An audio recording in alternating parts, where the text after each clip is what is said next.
Mritu towels from Ramraj, premium cotton and bamboo towels.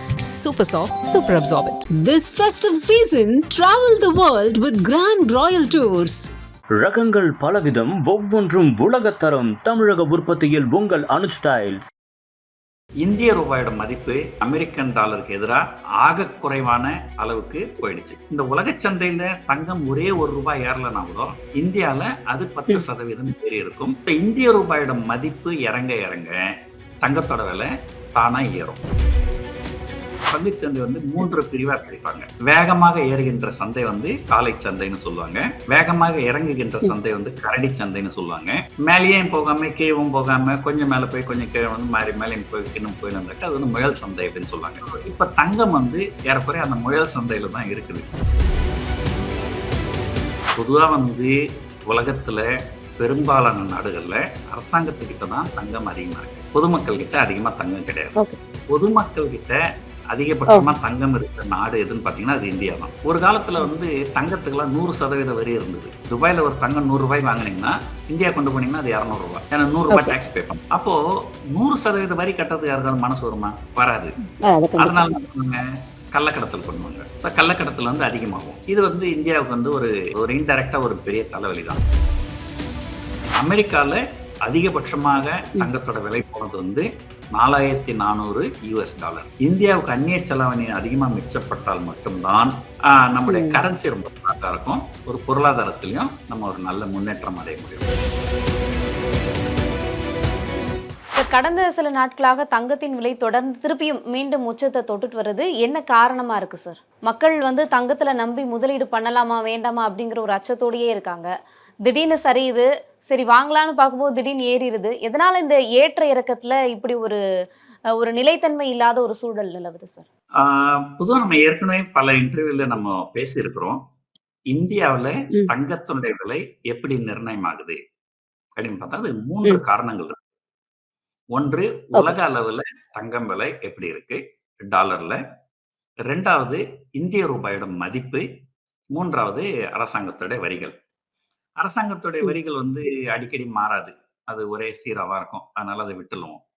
விட்டுட்டு பாத்தீங்கன்னா 2 காரணங்கள் அடிக்கடி தினமுமே மாறக்கூடிய விஷயங்கள். 2 விஷயங்கள்.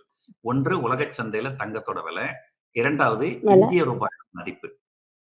இப்ப கடந்த வாரத்துல என்ன நடந்ததுன்னு சொன்னால், இந்திய ரூபாயோட மதிப்பு அமெரிக்கன் டாலருக்கு எதிராக ஆக குறைவான அளவுக்கு போயிடுச்சு. சரிவை சந்திச்சு. சரி. ஸோ இப்ப பாத்தீங்கன்னா இந்திய ரூபாயோட மதிப்பு ஒரு ஆல் டைம் லோ அப்படின்னு சொல்லுவாங்க. அந்த அளவுக்கு ரொம்ப மோசமா தான் இருக்கு. ஸோ இந்திய ரூபாயோட மதிப்பு இறங்க இறங்க தங்கத்தோட விலை தானா ஏறும். ஓகே. ஒரு உதாரணத்துக்கு பாத்தீங்கன்னா ஒரு வருஷம் 1.5 வருஷம் இருக்கும்னு நினைக்கிறேன். முன்னாடி ஒரு டாலருக்கு ₹82 இருந்தது. இப்ப கிட்டத்தட்ட ₹89 வந்துருச்சு. சரி, பாத்தீங்கன்னா இது ஒரு கிட்டத்தட்ட ஒரு 10% டிப்ரிசியேஷன். ஸோ இந்த உலக சந்தையில தங்கம் ஒரே ₹1 ஏறலனா கூட இந்தியால அது 10% ஏறி இருக்கும். ஏன்னா இந்த கரன்சி. ஸோ அதனாலதான் நம்முடைய முன்னோர்கள்லாம் அதிகமான ஆர்வம் காமிச்சதுக்கு, தங்கத்துல முதலீடு பண்றதுக்கு அதிகமான ஆர்வம் காமிச்சதுக்கு முக்கியமான காரணம் it is a natural hedge against the currency depreciation. இந்திய ரூபாயோட மதிப்பு குறைய குறைய தங்கத்தோட விலை ஏறும். ஸோ கடந்த வாரத்துல அது ஒண்ணு முக்கியமா நடந்தது. 2வது, உலக அளவுல தங்கம் விலை எப்படி நிர்ணயம் ஆகும் அப்படின்னு பாத்தீங்கன்னா, அதான் நம்ம ஏற்கனவே பேசிருக்கிறோம். உலக அளவுல வட்டி விகிதங்கள் குறையும் பொழுது தங்கத்தோட விலை ஏறும். ஸோ இப்போ அங்க அமெரிக்கால வந்த பொருளாதார செய்திகள் அதெல்லாம் பார்த்து டிசம்பர் மாதம் 10ஆம் தேதி, 9ஆம் தேதியும் 10ஆம் தேதியும் அமெரிக்க மத்திய வங்கி ஃபெட் அப்படின்னு சொல்லுவாங்க. அவங்க ஒரு மீட்டிங் வச்சிருக்காங்க. அந்த மீட்டிங்ல ஒரு 0.25% வட்டி குறையும் அப்படின்னு முதல்ல எதிர்பார்த்தாங்க. அதனால தங்கம் ஏறுச்சு. அதுக்கப்புறம் பாத்தீங்கன்னா இல்ல இப்ப வருகின்ற பொருளாதார செய்திகள்லாம் சரியா இல்ல, பொருளாதார சூழ்நிலைகள் கொஞ்சம் மோசமா இருக்குது, அப்போ டிசம்பர் மாதம் வட்டி குறைக்கப்பட மாட்டாது அப்படின்ற மாதிரி எதிர்பார்த்தாங்க. உடனே தங்க விலை இறங்குச்சு.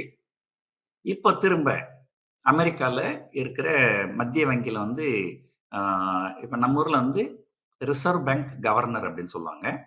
அதுக்கப்புறம் ஒரு 3, 4 டெப்யூட்டி கவர்னர்ஸ் இருப்பாங்க. அதே போல ஃபெட் சேர்மன் அப்படின்றவர் வந்து அவர்தான் ஆர்பிஐ கவர்னர் மாதிரி அவரு. அது இல்லாம ஒவ்வொரு மாநிலத்துக்கும் ஒரு ரெப்ரசன்டேட்டிவ் இருப்பாங்க. அதுல நியூயார்க்கை சேர்ந்த ரெப்ரசன்டேட்டிவ் அவர் கவர்னர். அவர் என்ன சொல்லியிருந்தாரு, வட்டி விகிதங்கள் குறையறதுக்கு வாய்ப்புகள் நிறைய இருக்கு அப்படின்னு ஒரு 2, 3 நாளைக்கு முன்னாடி ஒரு செய்தியை சொல்லியிருந்தாரு. ஸோ இப்போ என்ன நினைக்கிறாங்க, திரும்ப வந்து வட்டி விகிதங்கள் குறையும். ரெப்போ ரேட்டா சார்? இந்தியால அது ரெப்போ ரேட்னு சொல்லுவாங்க. அமெரிக்கால வந்து ஃபெட் ரேட் சொல்லுவாங்க. Okay okay. ஸோ இந்தியாலையும் இந்திய ரிசர்வ் பேங்க் கவர்னருமே டிசம்பர் மாதம் ரிசர்வ் பேங்க் மீட்டிங் இருக்கு. அதுல வட்டிகள் குறையறதுக்கு வாய்ப்பு இருக்கு அப்படின்னு இங்கேயும் பேசியிருக்கிறாங்க. அமெரிக்காவிலையும் வட்டி விகிதங்கள் அமெரிக்கால குறையும் அப்படின்ற மாதிரி பேசியிருக்கிறாங்க.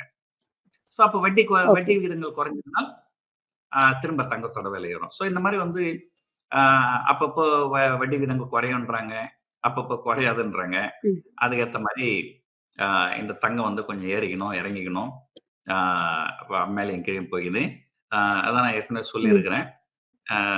தங்கத்தை பொறுத்த வரைக்கும் பங்குச்சந்தை பொறுத்த வரைக்கும் பங்குச்சந்தை வந்து 3 பிரிவா பிரிப்பாங்க.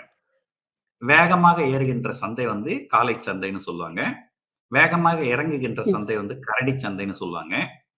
மேலேயும் போகாம கீழவும் போகாம கொஞ்சம் மேல போய் கொஞ்சம் கீழே வந்து மாறி மேலே போய் இன்னும் போயின்னு இருந்தாக்கா அது வந்து முயல் சந்தை அப்படின்னு சொல்லுவாங்க. இதை பத்தி நம்ம ஏற்கனவே பேசியிருக்கிறோம் வீடியோல. இப்ப தங்கம் வந்து ஏறக்குறைய அந்த முயல் சந்தையில தான் இருக்குது. ஒரு ஒரு செய்தி வந்தால் அதனுடைய தாக்கத்தை பொறுத்து ஏறுது. அப்படியே ஒரு 4 நாள் கழிச்சு வேற ஏதாவது ஒரு செய்தி வருது ஆப்போசிட்டா, உடனே தங்கம் இறங்குது. கொஞ்சம் தங்கம் ஏறிக்கணும் இறங்கணும். இங்க இருந்து ஒரு பெரிய அளவுல ஏறாமலும் பெரிய அளவுல இறங்காமலும் ஒரு குறிப்பிட்ட அளவு ஒரு 4 அல்லது 5% மேலேயோ கீழவோ அப்படிதான் கொஞ்ச நாளைக்கு இருக்கும். அமெரிக்கால அதிகபட்சமாக தங்கத்தோட விலை போனது வந்து $4,400 ஒரு அவுன்ஸுக்கு. ஸோ அதை தாண்டிருக்கின்ற வரைக்கும் இது வந்து ஒரு கன்சாலிடேஷன் மார்க்கெட் அப்படின்னு தான் நம்ம சொல்லணும். Okay sir. இப்போ இந்த பதுக்கி வைக்கப்பட்ட தங்கங்கள் இல்லைன்னா கணக்கில் வராத தங்கங்கள் இதெல்லாம் வெளிக்கொண்டு வருவதன் மூலமா இந்த தங்க விலை சரிய வாய்ப்பு இருக்கா சார்? அதாவதுங்க, பொதுவா வந்து உலகத்துல பெரும்பாலான நாடுகள்ல அரசாங்கத்துக்கிட்ட தான் தங்கம் அதிகமா இருக்கு. பொதுமக்கள் கிட்ட அதிகமா தங்கம் கிடையாது. பொதுமக்கள் கிட்ட அதிகபட்சமா தங்கம் இருக்கிற நாடு எதுன்னு பாத்தீங்கன்னா அது இந்தியா தான். ஸோ இந்தியால தான் வந்து பொதுமக்கள் கிட்ட தங்கம் வந்து நிறைய இருக்கு. அதை வெளிக்கொண்டு வருவதற்கு என்ன செய்ய முடியும்னு கேட்டீங்கன்னா, அதெல்லாம் வந்து மத்திய அரசாங்கம் செய்ய மாட்டாங்க. அப்படியே அவங்க செஞ்சாலுமே மத்திய அரசாங்கத்தை நம்ப மாட்டாங்க. இது என்ன நடக்குது அப்படின்னு சொல்லிடுறேன் பாருங்க. வரிகள் ஒரு வருமான வரி வந்து அதிகமா இருக்குது, அளவுக்கு அதிகமா இருக்கு. இன்கம் டாக்ஸ், பிசினஸ் டாக்ஸும் ரொம்ப அதிகமா இருக்கு. இதனால நிறைய பிசினஸ் பண்றவங்க என்ன பண்ணுவாங்க, தங்களுடைய மொத்த வருமானத்தையும் கணக்குல காமிக்க மாட்டாங்க. வருமானத்துல ஒரு பகுதியை மட்டும் காமிச்சிட்டு ஒரு பகுதியை வந்து மறைச்சிருவாங்க. அந்த பணம் வந்து கேஷா தான் இருக்கும். அதை கொண்டு போய் நீங்க வங்கியில போட முடியாது. வங்கியில போட்டா எங்க இருந்து காசு வந்து வரும் இல்லையா? ஸோ வங்கியில போட முடியாது. அப்போ இந்த மாதிரி வந்து கையில பணம் இருக்கு, கேஷா இருக்கு. ஏன்னா அது வரி கட்டாத கருப்பு பணம். அந்த பணத்தை வங்கியில கைப்பில் நிதியில வைக்க முடியாது. ஆனா அந்த பணத்தை நம்ம வீட்டிலேயே பீரோலயே வச்சிருந்தோம்னா குட்டி போடுமா? போடாது. ஒரு ₹1000 நீங்க பீரோல வச்சீங்கன்னா அது ₹1000 தான் இருக்கும். அது ₹1001 ₹1002 மாறாது. ஆனா வங்கியில வைப்பு நிதியில வச்சீங்கன்னா அது ஏறும், வட்டி வரும். வட்டி வரும். இந்த மாதிரி கருப்பு பணம் வச்சிருக்கிறவங்க நிறைய பேரு தங்கமா மாத்தி வச்சுப்பாங்க. அப்ப என்ன ஆகும், தங்கத்தோட விலை ஏறும்போது அவங்களுக்கு ஆட்டோமேட்டிக்கா அதனுடைய அப்ரிசியேஷன் வந்து கிடைச்சிருது. நீங்க கேட்டீங்கன்னா பல காலகட்டங்கள்ல அந்த கருப்பு பணம் வச்சுக்கிறவங்களுக்கு வெள்ளை பணம் வச்சுங்கிற நமக்கு கிடைக்கிற வருமானத்தை விட அவங்களுக்கு அதிகமா கிடைக்கும். ஒரு வருஷத்துக்கு முன்னாடி யாராவது பேங்க்ல எஃப்டி போட்டிருந்தாங்கன்னா ஒரு 7% வட்டி கிடைச்சது. ஆனா இந்த கருப்பு பணம் வச்சிருந்து தங்கம் வாங்கி வச்சிருந்தவங்க 10%க்கு 60% மேல லாபம் வந்துச்சு அவங்களுக்கு. சோ எதுக்காக சொல்ல வரேன்னா, அப்போ ஒருவேளை நீங்க தங்கத்தை வந்து கொண்டு வந்து கொடுங்க, அதுக்கு ஈக்குவலண்டான காசை நாங்க கொடுக்குறோம் அப்படின்னு சொன்னா, நாளைக்கு யாரோ ஒருத்தர் பிளாக்ல 10 கிலோ தங்கத்தை எடுத்துட்டு போய் கொடுத்தாருன்னு வச்சுங்களேன், அவர் இன்கம் டேக்ஸ்ல நோட் பண்ணுவாங்க. நாளைக்கு பின்னைக்கு வந்து அவருக்கு வந்து நோட்டீஸ் விடுவாங்க. ஸோ அதனால பயந்துன்னு ம். யாரும் குடுக்க மாட்டாங்க. ஸோ எடுத்துட்டு வரதுக்கே ஒரு பயம், யாரும் வரமாட்டாங்க. ஆமா. அதாவது அ குடும்ப பெண்கள் கொஞ்சமான தங்கம் அவங்க வந்து அழகுக்காக வச்சிருக்கிறாங்க. அத வந்து கண்டிப்பா வந்து அரசாங்கம் கேட்டா குடுக்க ம். மாட்டாங்க. ஏன்னா அரசாங்கம் கிட்ட கேட்கும்போது நீங்க நகையா குடுக்க முடியாது. அது வந்து நீங்க தங்கத்த உருக்கி 24 ம். கேரட்டா தான் குடுக்கணும். ஸோ குடும்ப ஓகே. பெண்கள் நகையா வச்சிருக்கிறவங்க, கொஞ்சம் கொஞ்சமா வச்சிருக்கிறவங்க அவங்க குடுக்க மாட்டாங்க. பெரும் முதலைகள், கருப்பு பண முதலைகள், அ அவங்க வந்து கிலோ கணக்குல தங்க கட்டிகள வச்சிருப்பாங்க. அவங்களும் குடுக்க மாட்டாங்க. நாளைக்கு பின்னைக்கு அவங்களுக்கு இன்கம் டேக்ஸ்ல பிரச்சனை வரும்ன்றதுனால. ஸோ இதெல்லாம் ம். வந்து என்ன நடக்குதுன்னா, நீங்க அடிப்படையில பார்த்தீங்கன்னா, ஆ ஒரு வரிகள் அதிகமா இருக்கும்போது, இந்த மாரியான பிரச்சனைகள்லாம் ஒரு நாட்ல வரும். ஒரு இருக்கும். ம். வைரமுத்து ஒரு தடவ ஒரு கவிதை சொல்லியிருந்தாரு. யாரோ எழுதின கவிதை தான். அது வைரமுத்துவோட கவிதை கிடையாது. ஆனா அது அது வைரமுத்து சொல்லும்போது இன்னும் அழகா இருந்தது. அதாவது ம். ஒரு வரி அப்படின்றது எப்படி இருக்கணும்னு சொன்னால், ஒரு மலர்ல இருந்து ஒரு தேனீ அந்த மலருக்கே வலிக்காம தேனை எடுப்பது போல இருக்கணும். அந்த மாரி இருக்கணும் டாக்ஸ். ஆனா, நம்ம நாட்ல ஓகே. டாக்ஸ் எப்படி இருக்குன்னா, இந்த கரும்பு ஜூஸ் புழிவாங்க பார்த்துருக்கிறீங்களா? ஒரு மெஷின் உள்ள போட்டு நல்லா சக்கையா புழிஞ்சு எடுப்பாங்க. ஸோ, அந்த மாரி தான் நம்ம நாட்ல டாக்ஸ் இருக்குது. ஸோ, அ ஒரு இப்ப சமீபத்தில அ செப்டம்பர் மாதம் பார்த்தீங்கன்னா, இந்தியால வந்து வரிகள பெருமளவு குறைச்சாங்க. ஜிஎஸ்டி ம். 28% இருக்கிற ஜிஎஸ்டி வந்து 18% ஆகவும், ஓ! ஆமா. 12% ஜிஎஸ்டி 5% குறைச்சாங்க. 5. ம். ம். ஆமா. ஆனா குறைக்கும்போது என்ன சொன்னாங்க, இதனால எங்களுக்கு 2,00,000 கோடி நஷ்டமா வரும் அப்படின்னு சொன்னாங்க. ஆனா, அடுத்த வந்த 2, 3 மாதங்கள்ல பார்த்தீங்கன்னா, அவங்களுக்கு டாக்ஸ் ஆக்சுவலா குறையல. அதிகமா தான் வந்திருக்கு. ம். எப்பவுமே குறைவான வரிகள் இருக்கும்போது, பொருட்களுக்கு உண்டான டிமாண்ட் அதிகமாகும். அதனால அரசாங்கத்துக்கு ஓகே. அதிகமான வரி வருவாய் கிடைக்கும். விற்பனை அதிகரிக்கும் இல்லையா? விற்பனை அதிகரிக்கும். அது மூலமா வந்து அதிகமான வரி ம். கிடைக்கும். ஆ ஆ. ஸோ இதுதான் வந்து ஒரு முக்கியமான விஷயம். இதனால தான் வந்து வரிகள்லாம் வந்து ஒரு வரிகள் குறைவா இருக்கும்போது நெறைய பேர் என்ன பண்ணுவாங்க, வரி குறைவா தானே இருக்கு. நம்ம இந்த வரிய கட்டிடுவோம். ம். கட்டிட்டோம்னா நம்ம பணம் வெள்ளை பணமா இருக்கும். அத நம்ம வந்து பங்குச் சந்தையில ஆ. முதலீடு பண்ணலாம். ரியல் எஸ்டேட்ல முதலீடு பண்ணலாம். ஆ எது ஓகே. வேணாலும் முதலீடு பண்ணலாம். ஆனா வரிகள் ரொம்ப அதிகமா இருக்கும்போது, ஆ அது அவ்வளோ கட்டுறதுக்கு மனசு வராது நெறைய பேருக்கு. ஸோ யார் யாருக்கெல்லாம் சிலர்லாம் இப்போ நீங்கலாம் வேலை செய்றீங்க. வேலை செய்து சம்பளம் வாங்குறோம். நம்ம வரிய ஏமாத்த முடியுமா? முடியாது. ஆனா, பல தொழில் செய்றவங்க ஆ ஒரு வரிய வந்து ஏய்ப்பதற்கு நெறைய வாய்ப்புகள் இருக்குது. இருக்கு. ஸோ ம். சிதம்பரம் முன்னாள் நிதியமைச்சர். அவர் ஒரு தடவ சொன்னாரு, ம். "எ point at which an honest man become dishonest. A point at which a dishonest man becomes honest." So அதாவது என்னன்னா, ஒரு உதாரணத்துக்கு சொல்றேன் பாருங்க. ஒரு காலத்துல ம். வந்து தங்கத்துக்கெல்லாம் 100% வரி இருந்தது. ம். அ அதாவது நீங்க துபாய்ல ஒரு தங்கம் ரூ. 100 வாங்குனீங்கன்னா, இந்தியா கொண்டு போனீங்கன்னா அது ரூ. 200. ஏன்னா ரூ. 100 ஓகே. டாக்ஸ் பே பண்ணணும். அப்போ 100% வரி கட்டுறதுக்கு யாருக்காவது மனசு வருமா? வராது. ம். வராது கண்டிப்பா. அதனால என்ன பண்ணுவாங்க? கள்ளக்கடத்தல் பண்ணுவாங்க. ம். ஸோ கள்ளக்கடத்தல் வந்து அதிகமாகும். ஸோ இது இந்த இப்ப இருக்கிற மத்திய அரசாங்கத்துல கூட தங்கத்துக்கு ஒரு காலகட்டத்துல வந்து 15% வரி அப்படின்னு சொல்லியிருந்தாங்க. ம். 15% வரி இம்போர்ட் டியூட்டி. அதுக்கப்புறம் ஜிஎஸ்டி 3% 18%. ஸோ ம். அதே தங்கத்த நீங்க துபாய்ல வாங்குனீங்கன்னா, உங்களுக்கு 18% குறைவான விலையில கிடைக்கும். ஓகே. ஸோ இதனால கள்ளக்கடத்தல் வந்து அதிகமாச்சு. அதனால தான் என்ன பண்ணாங்க, ஒரு 1 வருஷம், 2 வருஷத்துக்கு முன்னாடி பட்ஜெட்ல இந்த தங்கத்துக்கு உண்டான இறக்குமதி வரி வந்து 15% இருந்து தளர்த்துனாங்க. 6. ஆ. ஸோ எதுக்காக இத சொல்ல வரேன்னா, ஆ பெர்சென்டேஜ் ஆஃப் டாக்ஸ் கம்மியா இருக்கும்போது, அப்சல்யூட் அமவுண்ட் கலெக்ட் ஆகுற பணம் வந்து நெறைய இருக்கும். அது ஆ. அரசாங்கத்துக்கும் மகிழ்ச்சி, மக்களுக்கும் மகிழ்ச்சி. ஆனா வரிகள் அதிகமா இருக்கும்போது, வரி ஏய்ப்பு தான் அதிகமா நடக்கும். அந்த வரி ஏய்ப்பு அதிகமா நடக்கிறதுனால தான் இந்த மாரி தங்கம், ஆ அந்த ம். மாரிலாம் நெறைய பணம் முதலீடு போகுது. இது வந்து இந்தியாவுக்கு வந்து ஒரு என்ன சொல்றது, ஒரு இன்டைரக்ட்டா ஒரு பெரிய தலைவலி தான். ஏன்னா இந்தியா பொறுத்த வரைக்கும் ஓகே.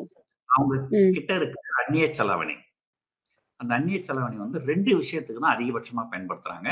ஒண்ணு கச்சா எண்ணெய் இறக்குமதி, கச்சா எண்ணெய். ம். 2வது தங்கம் இறக்குமதி. இது ஓகே. 2த்துக்குமே அவங்க ஏதாவது ஒரு ஆல்டர்னேட்டு, ஒரு நல்ல வழிமுறைகள் யோசனை பண்ணாங்கன்னா, இந்தியாவுக்கு அந்நிய செலாவணி நிறைய மிச்சமாகும். இந்தியாவுக்கு அந்நிய செலாவணி அதிகமா மிச்சப்பட்டால் மட்டும் தான், நம்முடைய ம். கரன்சி ரொம்ப ஸ்ட்ராங்கா இருக்கும். ஒரு பொருளாதாரத்திலயும் நம்ம ஒரு நல்ல முன்னேற்றம் அடைய முடியும். ஸோ இத தான் வந்து கண்டிப்பா அரசாங்கம் சார். என்ன அப்படிங்கிறத யோசனை பண்ணணும். கண்டிப்பா. இப்போ நெறைய பேர் இந்த டிஜிட்டல் கோல்டுலலாம் இன்வெஸ்ட் பண்றாங்கல்ல சார். அது சேஃபான மெத்தடா? ஏன்னா, அத பத்தி போதிய விழிப்புணர்வு இல்லாத பல மக்களும் போய் இப்போ வந்து இன்வெஸ்ட் பண்றேன். டிஜிட்டல் கோல்ட்ல இன்வெஸ்ட் பண்றேன்ட்டு நெறைய ஆப்ல இன்வெஸ்ட் பண்றாங்க. ஸோ என்ன மாதிரியான ஆப்ஸ் அதெல்லாம் நம்பி இன்வெஸ்ட் பண்ண ஆரம்பிக்கலாம்? டிஜிட்டல் கோல்டு அப்படிங்கிறது சேஃபா, சேஃப் இல்லையா? சாதாரண மக்களுக்கு புரியிற மாரி சொல்லுங்க சார். ஆ அது எதுவுமே கண்டிப்பா சேஃப் கிடையாதுங்க. ஆ ம். ரிசர்வ் பேங்க்லயே வந்து சில அறிவுரைகள்லாம் சொல்லியிருக்கிறாங்க. டிஜிட்டல் கோல்டுலலாம் ரிஸ்க் ரொம்ப அதிகமா இருக்கு. அதுல முதலீடு ம். பண்றத தவிர்த்துருங்க அப்படின்னு சொல்லியிருக்கிறாங்க. ஸோ இன்னைக்கும் நான் சொல்றது என்னன்னா, ஆ ஒரு அ அ என்ன சொல்றதுன்னா, ஒரு நம்ம ஒரு அழகான மனைவி இருக்கிறாங்கன்னா, நம்ம அப்பப்ப பார்த்துன்னு இருந்தா தான் நமக்கு ஒரு சந்தோஷம். அதே போல தான் நம்ம தங்கம் வாங்கி வச்சிருக்கிறோம்னா, அப்பப்ப நம்ம அத பார்த்துன்னே இருந்தா தான் நமக்கு ஒரு சந்தோஷம். அதனால பிசிக்கல் கோல்டு கண்டிப்பா. தான் பெஸ்ட். அந்த ஆ. பிசிக்கல் கோல்டுல உங்களுக்கு வந்து செய்கூலி, சேதாரம் அதிகமா போகுது, வேண்டாம் அப்படின்னு முடிவு பண்ணீங்கனால், நீங்க கோல்டு காயின் வாங்கலாம். ஸோ தங்கம் அப்படின்னா, ஒன்று பிசிக்கல் கோல்டு வாங்குறது நல்லது. அல்லது ம். எனக்கு பிசிக்கல் கோல்டு வேண்டாங்க. அது வந்து பாதுகாக்கிறதுக்கு பிரச்சனை இருக்கு. திருட்டு பயம் இருக்கு ஓகே. அப்படின்னு சொன்னால், நீங்க ஏதோ பங்குச் சந்தையில் பட்டியலிடப்பட்ட ஆ ஆ. கோல்ட் இடிஎஃப் அப்படின்னு சொல்லுவாங்க. நீங்க அதுல முதலீடு பண்ணலாம். இத தவிர்த்து ம். நீங்க வேற எங்கேயாவது டிஜிட்டல் கோல்டு இப்ப நெறைய பேர் என்ன பண்ணுங்க, ஆ ஆமாங்க இதாங்க ஆப்பு. நீங்க இது உள்ள பணம் போட்டீங்கன்னா உங்களுக்கு கோல்டு வந்துரும் அப்படின்றாங்க. ஸோ ஆ. அது அந்த எப்போ அந்த கடைய இழுத்து மூடிட்டு போவாங்கன்னு நமக்கு தெரியாது. தெரியாது. கண்டிப்பா வந்து செய்யாதீங்க. ஸோ பெஸ்ட் ஆப்ஷன் வந்து பிசிக்கல் கோல்டு தான்.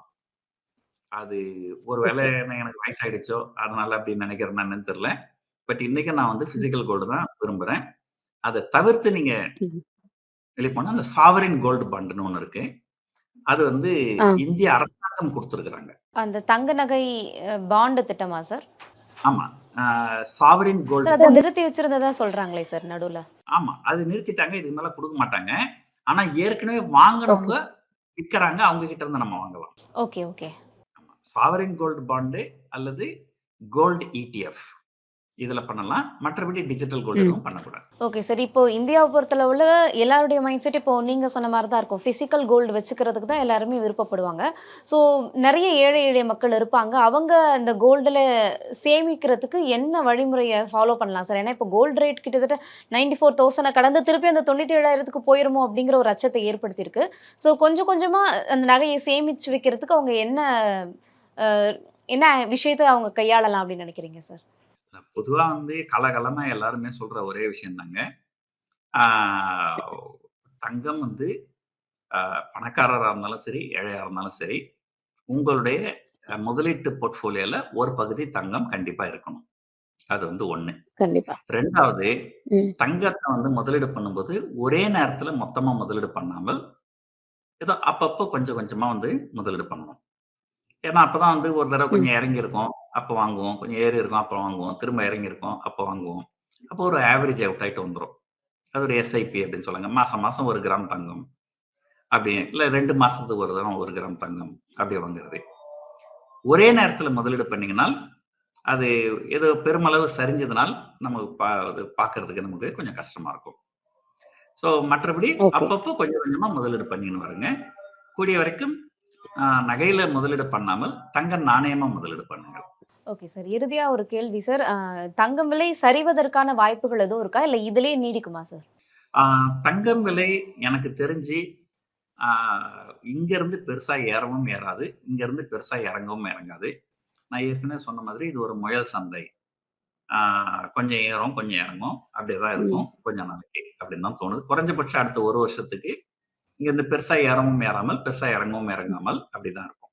சரி. அப்போ மக்கள் மெல்ல மெல்ல அந்த தங்க நகை சேமிப்பு திட்டம் ஏதோ ஒரு திட்டத்தின் வாயிலாக அவங்க பிசிக்கல் கோல்ட்டை சேர்த்து வைக்கிறதுக்கான வழிமுறைகளை பின்பற்றி தான் ஆகணும், வேற வழி இல்லை அப்படின்றீங்க. ஆமா. கண்டிப்பா சார். நன்றி. இன்றைக்கு நிறைய விஷயங்கள் பகிர்ந்துக்கிட்டீங்க. நன்றி sir. Mritu Towels from Ramraj. Premium cotton and bamboo towels.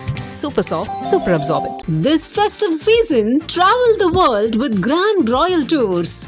ரகங்கள் பலவிதம், ஒவ்வொன்றும் உலகத்தரம். தமிழக உற்பத்தியில் உங்கள் அனுஜ் டைல்ஸ்.